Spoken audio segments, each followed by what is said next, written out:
effectivement du règlement d'exemption. Tout d'abord, avant de savoir à quoi ça sert, je vais vous dire ce que c'est. Donc le règlement d'exemption, c'est un règlement communautaire, règlement donc élaboré par l'Europe, qui a vocation à s'appliquer sur l'ensemble de la communauté européenne. Et pourquoi règlement d'exemption? Pourquoi exemption? C'est exempte de quoi? En fait, vraiment pour faire très très simple, le droit communautaire n'aime pas tout ce qui est atteinte au droit de la concurrence, tout ce qui est atteinte à la libre entreprise, à la libre installation d'une entreprise. Donc on a le règlement, le traité de Rome, qui vient dire non, on peut faire tout ce qu'on veut en matière de concurrence.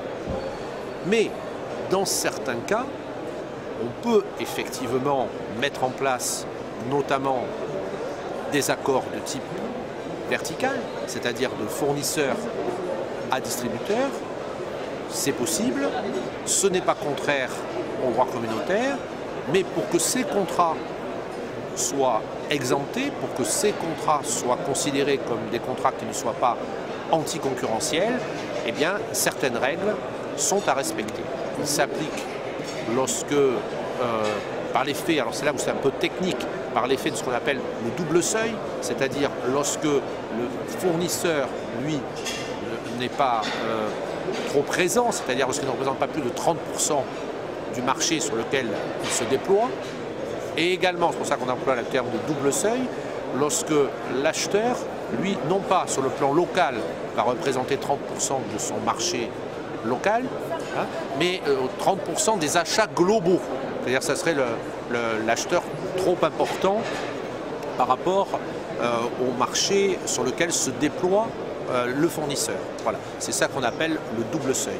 Parce qu'au-delà, alors effectivement, au-delà, on sort du règlement d'exemption et on rentre dans des cas d'exemption individuelle. C'est-à-dire que la Commission va examiner cas par cas si les accords de distribution peuvent être exemptés. Voilà. Mais il y a également, par le bas, on sort également du règlement d'exemption. Là, on sort par le haut du règlement d'exemption. On peut sortir également par le bas du règlement d'exemption. Parce que ce règlement d'exemption, on en parle beaucoup, mais il a vocation tout de même à s'appliquer lorsque l'accord peut avoir un effet sur le commerce communautaire. Il n'en reste pas moins vrai que même lorsqu'il s'agit d'un simple contrat de franchise entre un Français et un franchiseur français et un franchisé français dans un réseau qui ne se déploie qu'en France, eh bien le juge va quand même se servir du règlement d'exemption comme guide, comme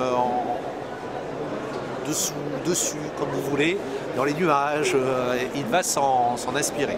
Là où ça devient un petit peu plus compliqué, c'est que ce règlement d'exemption, je le rappelle, ce n'est pas un règlement d'exemption sur la franchise, c'est un règlement d'exemption sur les accords verticaux. Ce règlement d'exemption, il ne dit pas grand-chose en réalité. Il contient peu d'articles, il ne dit pas grand-chose. Mais derrière, il y a les lignes directrices, et ces lignes directrices font 100 pages. Elles nous expliquent beaucoup de choses, mais en même temps, elles n'ont pas d'aspect normatif.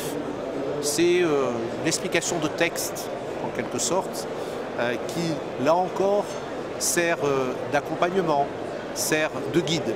Mais lorsqu'on parle du règlement d'exemption, on a tendance d'ailleurs à plus parler des lignes directrices que du règlement d'exemption. Ce qui est quand même, là encore, assez curieux, parce que ligne directrice, c'est ce qu'on appelle du droit mou. Le double seuil, c'est beaucoup.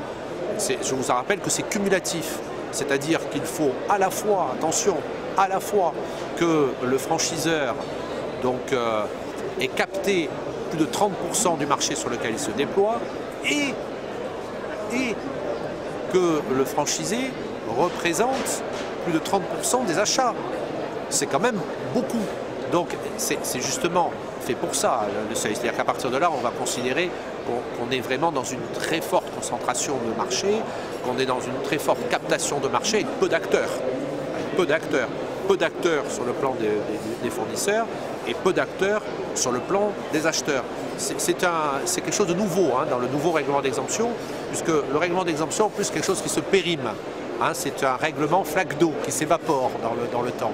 Donc on avait un règlement d'exemption, un ancêtre, qui a été remplacé par un règlement de 99, puis aujourd'hui par un règlement qui est applicable depuis juin 2010, pendant 12 ans. En réalité, peu de changements. Peu de changements entre le règlement d'exemption de 99 et le règlement d'exemption d'avril 2010 qui s'applique depuis juin 2010.